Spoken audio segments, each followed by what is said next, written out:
ഇങ്ങനെ പറയാൻ ഒരു അവസരം കിട്ടിയതിൽ എനിക്ക് വളരെയധികം സന്തോഷമുണ്ട്. കാരണം ഈ ഒരു അവസ്ഥയിലൂടെ കടന്നുപോയ അച്ഛൻ്റെ വിഷമങ്ങളെല്ലാം നേരിട്ട് കണ്ട ഒരു മകളെന്ന നിലയ്ക്ക് അച്ഛൻ പറഞ്ഞ ഓരോ കാര്യങ്ങളും 2010 തോന്നുന്നു, 2010 അച്ഛൻ പറഞ്ഞിരുന്ന എല്ലാ കാര്യങ്ങളും ഇപ്പോൾ അതിനൊരു സ്ഥിരീകരണം വന്നിരിക്കുകയാണ്.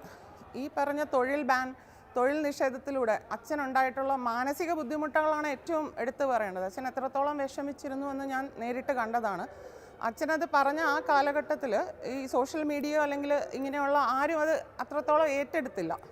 പക്ഷേ ഇന്ന് ഇത്രയും വർഷങ്ങൾക്ക് ശേഷം, അച്ഛൻ മരിച്ചതിനും ഇത്രയും വർഷങ്ങൾക്ക് ശേഷം ഇതൊക്കെ ഒന്ന് സ്ഥിരീകരിച്ചതിൽ എനിക്ക് വളരെയധികം സന്തോഷമുണ്ട്. ഇങ്ങനെ സ്ഥിരീകരിക്കപ്പെട്ടാൽ മാത്രം മതിയോ? അതായത് സ്വാഭാവികമായിട്ടും ഈ തിലകൻ എന്ന് പറയുന്നത് മലയാള സിനിമയ്ക്ക് ഒരു സാധാരണ നടനല്ല, മഹാനടൻ എന്ന് മാത്രമേ അദ്ദേഹത്തെ വിശേഷിപ്പിക്കാനാകൂ. അത്രമേൽ വലിയൊരു കലാകാരനായിരുന്നു അദ്ദേഹം ചെയ്തിട്ടുള്ള കാര്യങ്ങളൊക്കെയും അത്രമേൽ വലുതാണ്.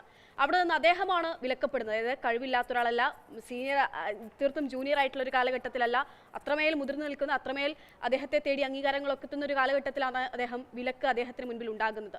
ഇപ്പോൾ തന്നെ ചിലരൊക്കെ കാലത്തിന്റെ കാവ്യനീതി എന്നൊക്കെ പറഞ്ഞുകൊണ്ട് തിലകന്റെ ഈ വിഷയം മുന്നോട്ട് വെക്കുകയും ചെയ്യുന്നുണ്ട്. ഇങ്ങനെ മതിയോ?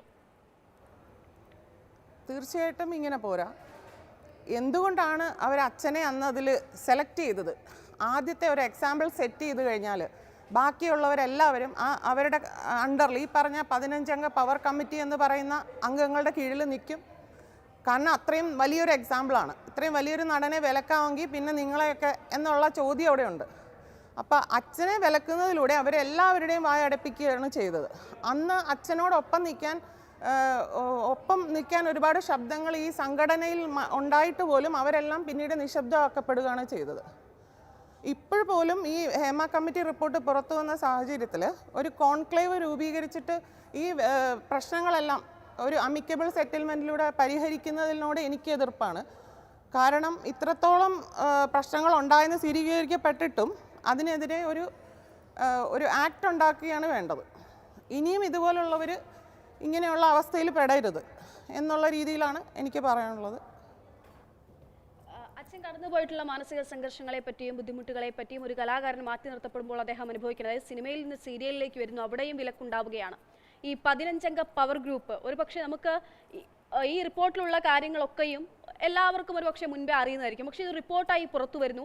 ഇതൊരു 15 അംഗ പവർ ഗ്രൂപ്പ്, ആ നമ്പർ സഹിതം പറഞ്ഞുകൊണ്ടൊരു പവർ ഗ്രൂപ്പിനെ പറ്റി പറയുന്നു. അവിടെയൊക്കെയാണ് ഈ റിപ്പോർട്ട് പ്രസക്തമാകുന്നത്. അങ്ങനെ ഒരു പവർ ഗ്രൂപ്പിനെ പറ്റി, അല്ലെങ്കിൽ ആരാണ് അച്ഛനെ ഇങ്ങനെ തടഞ്ഞതെന്നതിനെ പറ്റിയുള്ള കാര്യങ്ങളൊക്കെ അച്ഛൻ തുറന്നു പറഞ്ഞിട്ടുണ്ടോ? തീർച്ചയായിട്ടും പറഞ്ഞിട്ടുണ്ട്. ഇപ്പോൾ ഈ റിപ്പോർട്ടിൽ പോലും അവരുടെ പേരുകൾ പറയാതെ പറയുന്നുണ്ട്. അപ്പോൾ എനിക്ക് അതിലെ ഓരോ സിറ്റുവേഷൻസും ഓർമ്മ വരുന്നത്, അച്ഛനെ പുറത്താക്കുന്ന ആ മീറ്റിങ്ങിന് അച്ഛൻ ആകില്ല എന്ന് പറഞ്ഞുകൊണ്ട് ഒരു എഴുത്ത് എൻ്റെ കയ്യിൽ എഴുതി തന്നിരുന്നു. അമ്മയുടെ ഓഫീസ് അപ്പോൾ തിരുവനന്തപുരത്തായിരുന്നു. അപ്പോൾ ആ സമയത്ത് ഞാനത് കൊടുക്കാനായിട്ട് ചെന്നപ്പോൾ അന്നത്തെ സെക്രട്ടറി ആ ഫോൺ എടുത്തിട്ട് എൻ്റെ കയ്യിൽ നിന്ന് ആ ലെറ്റർ വാങ്ങിക്കുന്നതിന് മുൻപ് ഈ പറഞ്ഞ 15 അംഗ കമ്മിറ്റിയിൽ ഒരാളെ വിളിച്ചിട്ട് അനുവാദം ചോദിക്കുകയാണ് ആ ലെറ്റർ വാങ്ങട്ടെ എന്ന്. അതാണ് ഒരു സെക്രട്ടറിയുടെ എന്താ പറയുക ഉത്തരവാദിത്വം. അപ്പോൾ ഈ പറഞ്ഞ സെക്രട്ടറി സ്ഥാനത്തും അങ്ങനെ ഇരിക്കുന്ന എല്ലാവരും ഒരു പേരിനിരുത്തിയിട്ട് ഈ 15 അംഗ കമ്മിറ്റി തന്നെയാണ് അവിടെ ഭരിക്കുന്നത്. പിന്നെ അവരുടെ പേരുകൾ ഹേമ കമ്മിറ്റി റിപ്പോർട്ടിൽ അവർ പരാമർശിക്കാത്തിടത്തോളം എനിക്കും അത് പറയാൻ ബുദ്ധിമുട്ടുണ്ട്. ആരെയാണ് അന്ന് വിളിച്ചത്? അതായത് അമ്മയിൽ തന്നെയുള്ള അംഗത്തെ തന്നെയാണോ അന്ന് വിളിച്ച് കാര്യം ചോദിക്കുന്നത്? തീർച്ചയായിട്ടും ഒരു പ്രധാന താരത്തെ തന്നെയാണ് വിളിച്ചത്.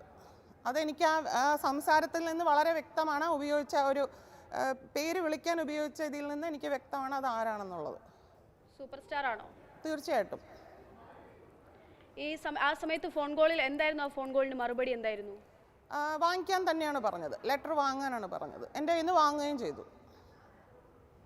പിന്നീട് എന്തുണ്ടായി? അതായത് അച്ഛൻ പറഞ്ഞിട്ടുണ്ടോ ഇവര്, അതായത് നോക്കൂ, തിലകൻ എന്ന് പറയുന്ന നടനൊപ്പം അഭിനയിച്ചു വന്ന് തുടങ്ങിയിട്ടുള്ള ആളുകളാണ് ഇവരിൽ പലരും എന്നുള്ളത് മറ്റൊരു നേരസാക്ഷ്യമായിട്ടുള്ള കാര്യമാണ്. അപ്പോൾ അതേ ആളുകൾ തന്നെയാണ് പിന്നീട് അധോലോകമായി മാറുകയും ഇവരെയൊക്കെ നിയന്ത്രിക്കുകയും ഇവരെയൊക്കെ വിലക്കുകയും ചെയ്യുന്നത്. അങ്ങനെയുള്ള കാര്യങ്ങൾ എന്തെങ്കിലുമൊക്കെ അച്ഛൻ പറഞ്ഞതായിട്ട് ഓർമ്മയിലുണ്ടോ? അച്ഛൻ പറഞ്ഞത് മലയാള സിനിമയിൽ ഗുണ്ടായിസമുണ്ട് എന്ന് ആദ്യം പബ്ലിക്കിനോട് പറഞ്ഞത് അച്ഛനാണ്. അങ്ങനെ പബ്ലിക്കിനോട് പറഞ്ഞതിനായിരുന്നു അച്ഛനെ ഇവർ സംഘടനയിൽ നിന്ന് പുറത്താക്കിയത്. അപ്പോൾ ഇതിനകത്ത് നടക്കുന്ന വൃത്തികേടുകൾ പുറത്ത് പറയരുത് എന്ന് മാത്രമാണ് അന്ന് കിട്ടിയ സന്ദേശം അച്ഛനെ വിലക്കിയതിലൂടെ. അപ്പോൾ അതിനകത്ത് തന്നെ നിൽക്കണം. പക്ഷേ ഇപ്പം അതിൽ നിന്നൊരു അച്ഛൻ തുടങ്ങി വെച്ചൊരു വിപ്ലവമായിരുന്നു അന്ന്. എല്ലാ വിപ്ലവങ്ങൾക്കും ഒരു തുടക്കമുണ്ടല്ലോ, അതുപോലെ ഇപ്പം അത് ആളി കത്തിക്കൊണ്ടിരിക്കുക.